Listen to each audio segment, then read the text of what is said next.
Okay, so today we are going to look at the Celtic cross, and it's one of the most popular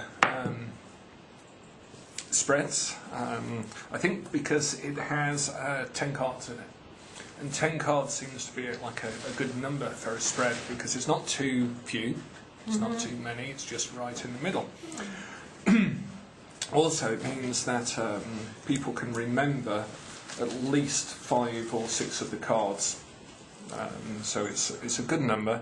It's been around for about 100 years. It was published in Waite's 1910 Key to the Tarot, which came out with his deck that was done by Pamela Colman Smith. So that's the cards I'm going to use first of all.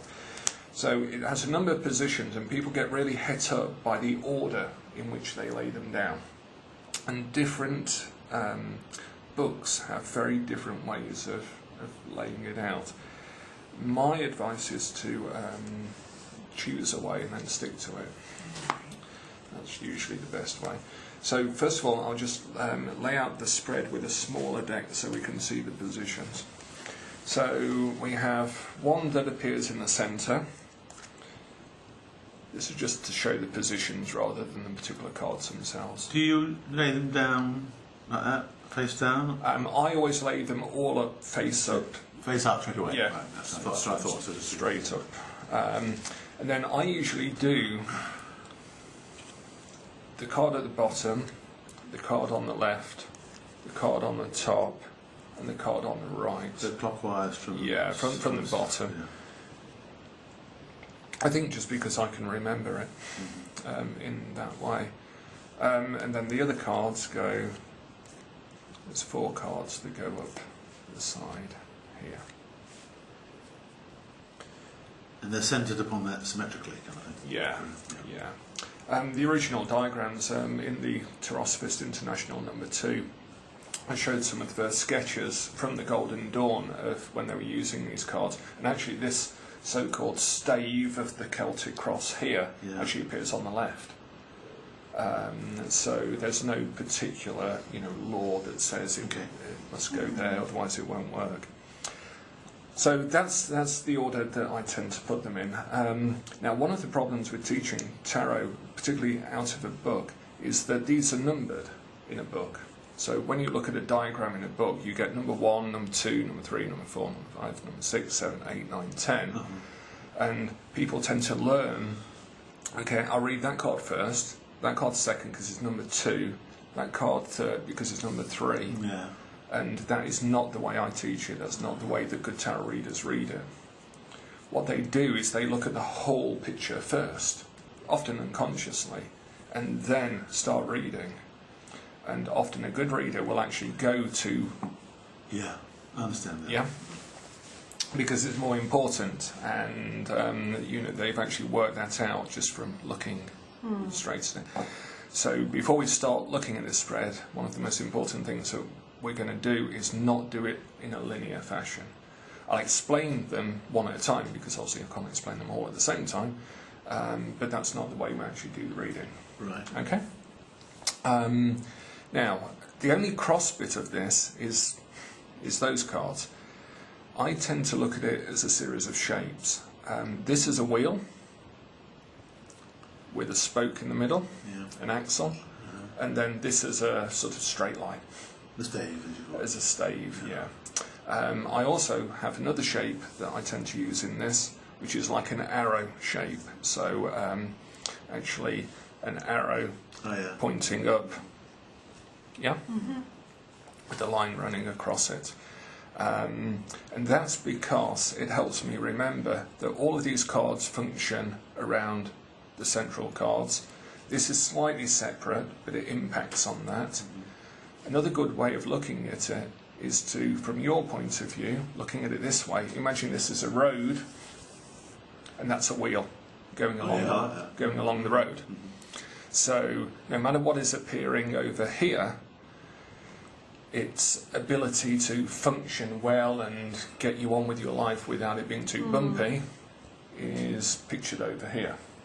So this could be very strong, this could be very weak, and or this could be very smooth, and this could be really powerful, in which case, it's very good reading. Sorry? You're motoring. Yeah. You're motoring, absolutely.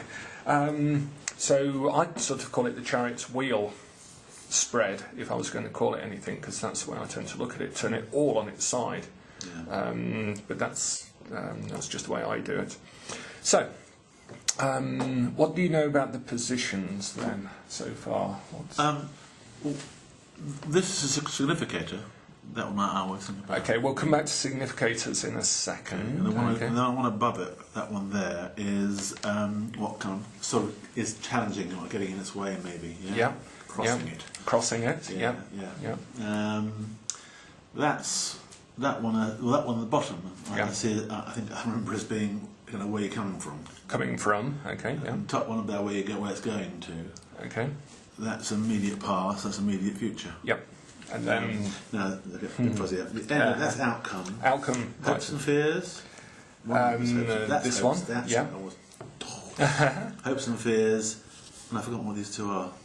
Okay. Usually this is I'll come to each of them then. So yeah, if we take a look at the very original printing of it, and I'll just read out the official instructions. The significator is usually placed down. Now, I actually don't use a significator. This one, the first one? No, you don't use it? No, usually there's another card already down, which is the significator. I don't follow you. So, actually, there would be another card underneath that one. Which that's the significator. Would be the significator. Card 0, is it? Yeah. And then on top of that goes, that covers him. Covers him. This crosses him. This crowns him. What is beneath him? What is behind him? Behind there? Yeah. What is before him? Himself, his house, his hopes or fears, and what will come. So those are the original Waite published instruction, and you can see already that we've got a weird time thing going on here. Yeah. That one's before and one's after, but not the way that a lot of people read it. Yeah, quite left to right, right to left. Now the reason for that is because in the very original instructions, and I don't think these are repeated in Waite's published version, the Golden Dawn deck, the significator that you would put down first, which was always a court card, would face one way or the other. Right. And the original instructions actually say, start with the way they're facing. This is their future. Right. And so the way you'd actually lay them down would depend on which way the court card was facing. So you select the court card according to what you think the person was about? Yeah, so exactly. I would use other discs, for instance. Yes, as a significator. But in the original instructions for this spread, that would then impact on the order. Orientation of the whole thing. Yeah. Now, when Waite and Coleman Smith did their deck, the court cards aren't always looking in a particular way. Oh. But he reproduced the same instructions and a numbered version of it, and therefore everyone ever since has had a different way of doing it, because it's not really clear, because the deck no longer matches the spread. The spread was designed with a specific deck in mind. So as long as you have your way of doing it, to be frank, that is just going to be as correct as anyone else's since the Golden Dawn did it 110, 20 years ago. Okay? Mm-hmm. So I don't use a significator. The reason is because I like that card in play in the rest of the reading. Now one could argue that the significator is the card in play. The person, if I'm doing the reading for you, then you are in the middle of it already. And this one that covers it's covering me, as it were. Yes. Yeah. Okay. So it's up to you. The situation I'm talking about. Yes. Yeah. Now the way I do it then is that I look at sort of paired cards, and this is how I see it. This is the environment. Okay. The one that covers. Yeah. It's what's going on right now, what's right on the surface, and what's really going on. The circumstances. The circumstances, yeah. Quite often, that's the one that tells me if I've got the querent right. You know, if that's all about wealth and money and finances, and they're there for a relationship question, then for some reason the cards are actually talking across purpose as to what they expect the reading to be about. So can't you say that money is an issue in the relationship? Exactly, and that's usually the case. Right. Okay, and we'll come on to the deep card in a second, which is the one that's right at the bottom of the deck. Tyler keeps showing me hands over there. Sorry? Sorry, Tyler keeps showing me hands over there. Right at the bottom. The Chariot. Excellent. So, what we have here then is, this is the environment, and this is the challenge, the obstacle, the drag, what's crossing it, what's challenging it. The dynamic between those two, in effect, there's a sort of intermediate invisible card between them, which is what I call the bridging strategy. The bridging strategy? Yeah. Just from looking at those two cards, one should be able to say, this is your situation, but what is really challenging you at the moment is this. The gap in between those two things, whatever is one would predict is there, which we'll come on to in a minute, that's really showing you what you need to be doing, what this reading is going to be about. Is it the relationship between the two cards, could you say? Yes, yeah. Yes it is, yes. Yeah, so either you're contrasting them, you're comparing them, you're looking at the distance between them, yeah. But you look at those two cards and that helps you define what the person is going to have to be about in order to achieve a smooth pivot or axle. Yeah, it's the dynamic, yeah. So in effect there's an invisible position there called the dynamic. Now, the other thing that I do even before I've started is I look at the base card. Okay, so if we were to take a look at this deck, what I do is I turn the cards over to look at the very bottom card, because no matter what your belief about tarot and synchronicity and everything else is, I think that if those are the 10 cards that have come up on the surface at this time, then the one right at the bottom also has a significance. I used to think I was the only person who ever did this, and I was teaching a class a few years ago and someone said, oh, you mean the teacher card? And someone said, oh, you mean the wisdom card? And someone said, yeah, that's the deep learning card. And everyone else does it, they just call it different names. What I think is that unconsciously the card that's at the bottom is the thing that's really going on for that person, right, underneath everything else. Oh, I got you. Yeah. And it's the thing that they are least aware of. Sorry. Is it when being taught like you to, is it de rigueur to kind of be aware of what it's saying to you while you're doing it? Like I just looked at my card. That's funny because I looked at the card as I was sorting the cards out. It caught my eye, and there it is again, and it's what I call a bad one. Okay. So what I tend to do, and if I was doing a reading for Tali, what I would do is I'd actually say, I'd lay out all of the cards face up like this, and then I would say to the person, now, just before we start, I have to tell you a little tarot trick that a lot of readers do. And what it is that what we do is we look at the bottom card, and that tells us what's really going on without you knowing it. Now for you, I'd just like to show you this bottom card.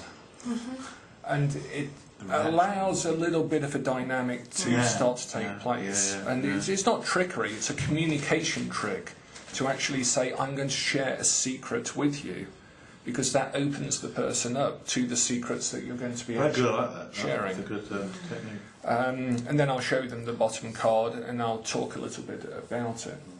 I'll also say... When they got off the floor. And quite often I'll also say, now it's a bit of a trick in the sense of this card probably won't mean anything to you because it's a deep unconscious card. And I know it's easy for me to say that because, you know, it's a bit of a cop-out really, because I might interpret that card for you, but you're going to say, well, that means nothing to me, and I'm going to say, yes, I know. Gotcha. So it establishes that, and then also it helps when you're talking about the other cards, because these are going to be far more obvious. And you'll have talked about the deep card and actually seeded it for the person's unconscious to start to recognise at a later date. But if they are aware of it, then what kind of response do you have then? And then you go, oh, right, not surprised, sort of thing, you know. Yes, exactly. And quite often the person will say, yeah, that's right, that's really... So it's not so unconscious kind of thing. Yeah. Quite often it brings it to the surface pretty quickly. Yeah. But sometimes if the person really does say, well, I'm really not sure what you're talking about because I've come for a reading about what course I should go on, and it's a relationship sort of thing, then you're aware of that as a reader by looking at the relationship that the person has with education or with teachers or with, and so on, as the deep structure that's actually going on. Okay? Can I ask a question? Yeah, of course. It might be discursive, tell me if it is. With the Thoth deck, because he has keywords, whereas other decks don't seem to have them so much. Yes.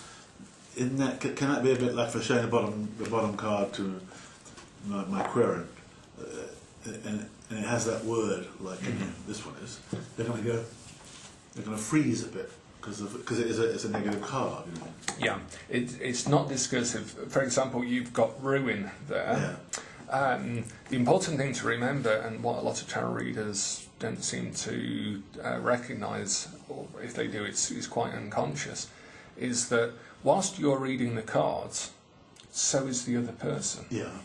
And they're unconscious. All of those patterns they're seeing. So even if you've got them upside down to them, and I quite often have the person to my side so that we can actually look at the cards together, rather than this controlling, you're over there, I'm over here. I'd never do that way. Yeah, I can see the cards, but they're upside down to you, so I'll have to turn them around to show you. Oh yeah, that was something that I found hard, because I didn't know which way to have the cards. Yes. Whether they could see them or I could see them. Exactly. And I thought, this is... Yeah, it's far better to have the person on the same side as the table. Yeah. I find nowadays, or if I'm forced to do it over a table, just because of the furniture, then I turn the cards so they can see them. Right. So what you do then is you have a choice of whether you can look at that card, and then you can make your own mind up. Do you want to direct their attention to this? Because if it's ruin, or the blasted tower, or something that you need more explanation of, then, to be honest, no matter what they're looking at these cards and how you go into describing these cards, they're still going to be fretting about ruin. Yes. Yeah. It's all about ruin. Yeah. So it's up to you to make that decision. But that's why it becomes part of the art of it. Absolutely. When Fred Wade, I'd nip in with that and say, well, let's just sort of the fear of ruin. Yes. Rather than saying it's about ruin. Yeah. Immutable ruin. And either as an astrologer or as a tarot reader with experience, you'll have already read most of the reading within the first 20 seconds anyway. Yeah. So you'll be able to determine. One of the things that's happening with the communication itself is obviously attention. You've got two things. You've got unconscious, which is just processing all of these images and things like that, and then you've got attention, conscious attention, and that's what you're directing with all communication. So it's up to you then, where am I going to place this person's attention first? Gotcha. And how locked to that idea will their attention become? A good reading will tend to have attention flowing in the same pattern as the cards.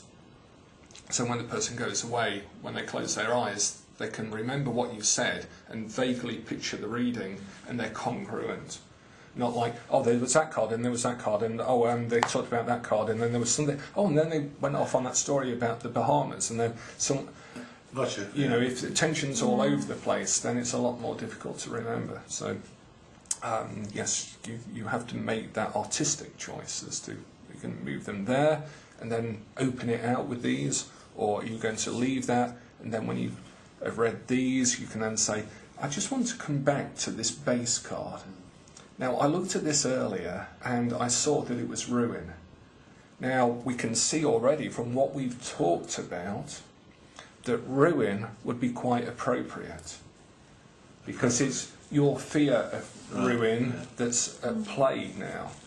And because you've already set a context for it, that would then fit snugly into the whole message. Right.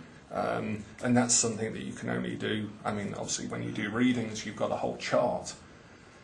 Where do you put their attention first? Yeah, is there 1, 2, 3, 4, 5, 6? Well, exactly.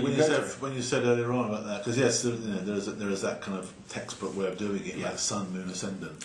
Exactly. Whereas I'll do a chart and go, look at that one, and it's because it jumps out. Exactly. Yeah. Okay. So our first 2 cards then. What I'm going to do is I'm going to now swap these cards for the Rider-Waite-Smith, and if we can use Tali's deck, that would be good, because it's smaller than the one I have. It will fit better into camera. Right, so if I just lay these out, and this is a sort of sample, non-questioned reading. We put the first 2 cards up first, and we look at the base card. And again, you wouldn't necessarily have to do this with the querent. Okay. Now, one just practical issue, once you lay that over, you can't actually see all of the picture. So as soon as you do that, to talk about that picture, you're going to have to move that card anyway. So I quite often lay those down and then just move it anyway, like that, just for ease. Sometimes if I'm talking to a person over a table, I'll make sure that's on top, because that's a visual cue to them to say this is crossing or over or overlaying it, rather than that way, and just hold it on a diagonal like that. Because quite often I'll say this is impacting on this and it's really covering it, but I'll actually hold the cards in the way that I'm describing. Or you can see this guy, he's really trying to knock into this guy. You know, and you've got a nice one here actually, because he's holding that. And you've got all of these coming up, so I'd probably actually go like that and actually say, now your situation is this, but we've got the Knight of Cups coming up at you, you know, almost drowning you. And then I'd sort of cover it like that. So again, it's part of the art of actually doing the reading, is that there's a congruence between how you're moving the cards, and all good tarot readers do that. They don't realise they're doing it, but as they're talking about something, they're moving or bending, in Tali's case, the cards to show the things that they're talking about at work. So you might as well learn to do it a bit consciously, make it a more dynamic reading. Now, what would you say then about this little combination? So that's what's deeply going on underneath everything else. I mean, it raises the whole question, of course, of does the knowledge of what each card means. Okay. And so what do we know? It's challenging for me, for instance. Okay. Probably for Tali too. But I mean, 7 of Wands, isn't it? Yep, 7 of Wands. And I'd put it as an aid memoir for myself. I would go, well, Wands are synonymous with fire, isn't it? For not fire, what is it synonymous with? Fire. Just fire, right? Yeah.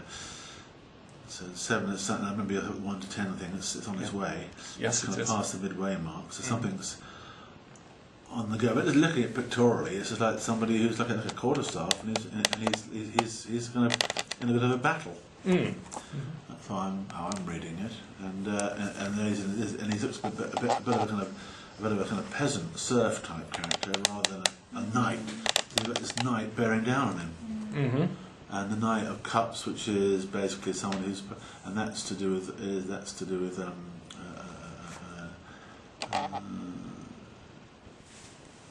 fire. Is it Cups? Water. Water, is it? Yeah. Of course, it's emotion, isn't it? Yeah, it's feeling. Yeah, quite. So again, so the knight I'll interpret literally as being a male out to champion whatever it is that he is his suit. Okay, and so from a sort of more intuitive point of view, from what you might see from those cards? What springs to mind?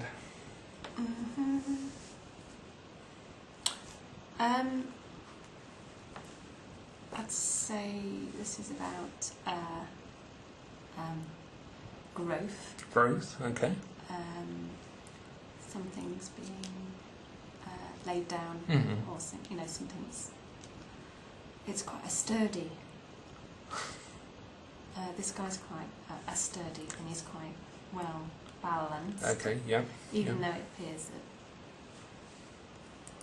He's having to do some work, isn't he? To yes. stay well balanced. Yeah, but he's probably going to regain balance. Because actually, holding a wand like that would actually give you the balance. Okay, good. Yeah. That's why he's actually using it. He's actually utilising what he's got. Okay, cool. Excellent. So if we can one kind of wax lyrical on something? Because it's like, as Tali was saying what she was saying, I got the impression of like, it's like one of Robin Hood's men against the kind of the sheriff's men. That was the kind of feeling I'm getting. You see. Yeah, you can use those metaphors, you can use those stories, you can use those links. Common man against system. Yeah. In slightly more sort of intermediate work, what I do is I teach a fourfold way of reading the cards, which is you start off with a literal. Here is a picture, not a man. Here is a picture of a man holding a wand. There are a number of other ones, 6 wands actually placed in front of him. Yeah. Because it's only then a symbolic interpretation that you say he's fighting them. As Dolly was saying, it's almost like it's sturdy and there's growth going on. Yeah, quite. Now, I've never seen that card like that. No, perhaps. I haven't either. Right. But there's no reason why it shouldn't be. Because So there's then a symbolic level, then there's above that, there's a extended level where you move that to metaphors and other stories. Right. So, this is very much like when you're at the time of your life where you have to stand up for your own values. Yeah. And then you wax lyrical, but then you are no longer talking about the card. You are talking about the interpretation of that card, which is fine. But it's good to keep coming back down to the card itself, because I quite often see readers start to wax lyrical, and then all of a sudden they're just giving someone advice, and it has nothing to do with the cards. So you might as well now pack the cards away. It's probably to do with themselves. And quite often that's when you start to project stuff. You can do that anyway, of course, because that story will come to your mind, another story might come to my mind. But nonetheless, it's good to, as I always say, read the cards. Keep coming back to the cards, not yourself, not the other person, but what the cards have got on them. So let's take a look at a feminist tarot. So this book here, Feminist Tarot by Sally Gearhart, with a little help from Susan Rennie. I love this book because it's so obvious in its bias. Yes. It's a slim volume. And it's a slim volume. But I want to use it as an example of, doing the reading from a book, when you learn it. So this says, upright, individual versus group, for the 7 of Wands. Brackets, also taking a stand. The single woman, okay, so it's good, you know the bias, it's on the cover.